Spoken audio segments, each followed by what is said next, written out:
Magandang araw nga pala sa inyong lahat and especially lalong-lalo na sa mga nanonood na naman ng ating munting vlog ngayong araw. So ayan, bali sa ating mga kapwa sitaw seller, ayan, magandang araw po sa inyong lahat and especially lalong-lalo na sa ating mga audience dyan na nag-aantabay sa kung ano nga bang updates na meron tayo na naman ngayong araw. So ayan, bali may isang ibabahagi nga pala ako sa inyo ngayong araw na about sa scam nga na nangyayari dito kay Sitaw dahil sa ayun, ang dami na nga niyang problema. So ayan, tara, pag-usapan na yan natin ngayon. Kamakailan nga lamang nung nag-post tayo ng ating new updates dito kay Sitaw, ayun, nagkaroon tayo ng isang update na yon na mawawala daw po ang ating mga account specialist simula ng August 2. So ayan, sobrang daming mga seller po ang nangamba dito sa lumabas nga bang isang message na kung ito ba ay isang fake news or isa po itong totoong mensahe para sa ating lahat. So ayun, bali, kinonsult ko po ang aking account specialist dahil po doon sa ganun pong issue. So ayun po, tinatanong ko po kung saan po galing yung source na yon. So ang sagot naman po ng aking account specialist ay wala po sa kanilang binabanggit po or wala po sa kanilang sinabi na hanggang Agosto na lamang po sila. So ayun po, bali tinatanong po ng aking account specialist kung sino po ang pinagawa ng po ng source na yon. So ayun po, wala pong gustong magsalita. So ayan. So sa mga nangyayari po ngayon na nagbabago po ang account specialist or sabihin po natin meron pong bagong account specialist, yung po yung tinatawag po nila na transition po, ano, AS transition po na tinatawag nila, na kung saan yung ating lumang account specialist is na-terminate. So ibig sabihin, wala na po siyang connection po sa Sitaw kasi terminate na nga po siya. Nagkakaroon po ng bagong account specialist po yung dati nating account specialist. So ayan, sa mga ibang sitaw seller po dyan na walang account specialist or sabihin na po natin na hindi nyo na po makontak ang inyong account specialist, ay siguro dahil po ito ay uh, or may nangyari pong transition sa inyong account specialist. So ibig sabihin po, napalitan na po ang inyong account specialist ng isa pong bagong account specialist. So kaya hindi po kayo ma-entertain nung sinasabi niyo pong account specialist na yun po na hindi po kayo pinapansin. So kasi yun po yung nangyayari ngayon na may mga bago pong account specialist po yung ating mga Sitaw account. So yun po, kindly check your mga Sitaw account lalo na sa inyong mga apps. Kasi baka yung dating yung account specialist ay napalitan po ng ibang pangalan na. So yun po. Tapos syempre, may dumating po sa atin na isang message po dito galing po sa ating account specialist na patungkol nga dito sa isa sa mga lumalabas din na mga another scam dito sa Sitaw. So ayan, kasi nga ang daming mga Sitaw seller na gustong makuha yung mga pera nila ng agad-agaran. Kasi ay, yung iba, nagpa-process talaga sila ng withdrawal kahit na 3%. So ayun, bali naka 3%, 3%, 3% kasi yung proportion ngayon ng pag-disburse ng refund dito kay Sitaw.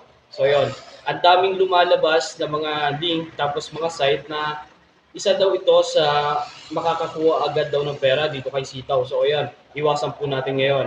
Iwasan po natin yon. Ito nga pala yung binigay sa akin na message galing sa aking account specialist. So ayun po, community announcement as of 7 p.m. So balik kagabi po ito nangyari po at binigay po ito sa amin ng aming account specialist bilang isang babala at isang update na rin po para sa ibang sellers po dyan na mag-ingat po kayo sa pagbukas din po ng mga site or mga link po na patungkol po sa mabilisang pong pag-withdrawal dito kay Sitaw. Actually po wala pong mabilisang pag-withdrawal ngayon po kay Sitaw. Lalo't na-delay po or na-delay po at lalo't na-delay po at nagkaroon din po ng hold sa pag-process po ng disburse refund dito kay Sitaw. So yun po, bali iwasan po natin at mag-ingat din po tayo. So yun po, community announcement at 7 as of 7 p.m. Important announcement, beware of scammers po. Ayun po, beware of scammers. Dear sellers, we want to alert you to the presence of scammers posing as Sitaw employees. So yun po, mag-ingat po tayo sa mga tao na nagpapanggap kung bilang Sitaw employees.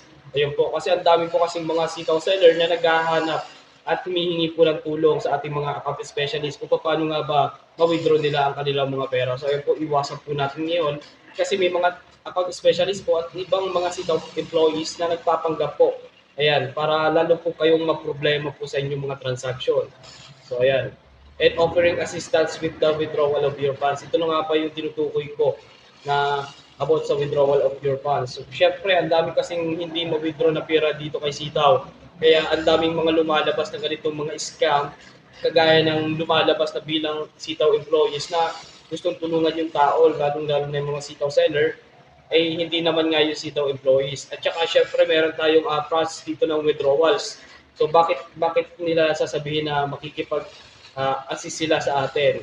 Lalo na meron tayong account specialist. So yun po. Please be aware that only our headquarters processes these disbursements. So yun po. Tanging ang headquarters lamang daw po ang nagpa-process po nitong ganitong disbursement kagaya po sa refund. For any updates regarding your funds, please contact your respective account specialist directly. So yun po, iwasan po natin or maniwala po sa mga sinasabing Sitaw employees po yan. Siyempre, dapat po tayo ay lagi nakakonect sa ating mga Sitaw account specialist o yun po mga guys. Kasi sila lamang po yung makakapagbigay po sa atin ng update at syempre makakapag-follow up ng ating mga withdrawal transaction dito kay Sitaw. So yun po. Additionally, you can always check for official announcement and updates within this community for confirmation. So yan po. Bali itong aking pong YouTube channel, isa din po siya sa nagbibigay ng mga bagong update. Siyempre, kung ano nga ba yung nakuha na naman nating information ngayong araw, dapat yan dito kay Sitaw. So yun po. Sa mga official announcement din po and updates. So yun po. Don't forget na ilagay nyo na din po sa inyong bucket list si Kuya Mark. So yun po. Siyempre, bago po tayo magpatuloy at matapos itong ating munting video, kung nakatulong po ito sa inyong munting updates natin ngayong araw is pakilike naman po nitong ating munting video. And syempre, don't forget to subscribe at pindutin ang notification bell para palagi kayong updated sa aking mga latest video. So mga guys, kasi yung ating mga announcement din na naggaling sa ating account specialist ay sinishare ko din po para sa inyo. Baka sakali magkaroon din po kayo ng idea and syempre ng information kung ano na nga bang nangyayari dito kay Sitaw. So yun po. Thank you for vigilance and cooperation. So yun po. Regards, Sitaw team. So yun po, bali mag-iingat po tayo sa mga lumalabas po na scam dito sa mundo po ng Sitaw. Siyempre, lalong-lalo na sa mga nagpapanggap ng mga Sitaw employees, sabihin natin na yung mga bumabalita po na mawawala na daw po yung ating mga account specialist simula daw po ng August 2. So yun po, wag po tayo maniniwala basta-basta. At kung mayroon po tayong mga updates, announcements, so yun po, don't forget to, and syempre, don't hesitate na i-share din po natin sa ating mga kapwa Sitaw seller. So ayun po, kasi baka sakali po ito yung makatulong. So ayun po, bali magbabanggit po tayo ng ilang komento natin sa ating YouTube. So ayun po, isa sa mga subscriber po natin dito sa YouTube na walang sawa po nagbibigay po ng, syempre, ng pag-asa sa pagiging positive and syempre hoping din po na makabalik yung kanilang pera dito sa Sitaw. So ayun po, isimulan po natin sa mga comment dito sa ating YouTube channel kasi sobrang dami at hindi natin sila maisa-isa. So, simulan po natin kay Ma'am at Peli H. Apostol. We'll just hope and pray that Sita will look forward for our favor, the sellers, and for the good of everyone. Thank you for your vlogs that help us somehow ease our worries and gives clarity, doubts. And I appreciate very much your kindness and your efforts and love to your fellow sellers. Thank you and God bless. So po, maraming salamat po sa inyong Ma'am Peli H. Apostol. And syempre, maraming salamat din po sa inyong compliments. And syempre, gagawin po natin ang lahat para magiging po natin yung mga updates and information na kailangan din po ng ating mga kapwa Sitaw sellers. So, po mga guys, syempre, another commenter po tayo. At kay Ma'am at Peli Edge Apostol na naman din po. So yun, Sir, maraming salamat po sa iyong response. Very well said po. Thank you to, hindi po ninyo ako ka-group, but still binigyan po ninyo napansin yung concern ko po. So yun po, don't worry Ma'am at Peli Edge Apostol. Ayan po, bali yung aking pagbigay po ng updates and information po ay para po sa ating lahat ng mga kapwa Sitaw seller at sa mga audience natin dyan na may mga kaibigan na seller din dito kay Sitaw na hindi po alam nila, lalong-lalo na sa ating mga OFW na kung ano nga bang update na ngayon na nangyayari dito kay Sitaw. And syempre, kailan na nga ba magsisimula yung ating disbursement refund dito kay Sitaw mga guys. So ayun po, bali tabay po tayo sa mga further updates dito kay Sitaw. And syempre, another commenter po natin at Hong Kong Fanatic OFW YouTube. So isa po itong OFW si Ma'am. Sana naman may balik pera natin. 2-month seller pero saklap anong nangyari.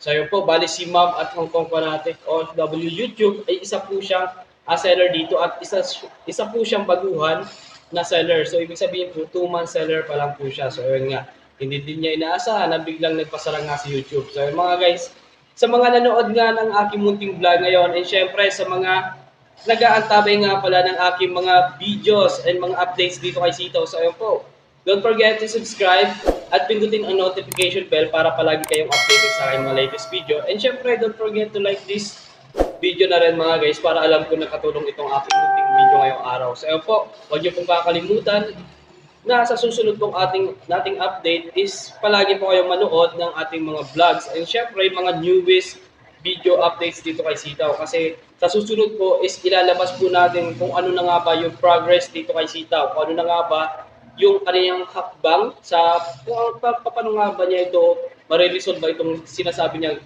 ipapagpatuloy na daw po itong disbursed refund. So yun po, bali, magsisimula na daw po yung ating disbursed refund ng July 24. So yun po, nagtabay po tayo. Ayan, bukas na po siya ilalabas.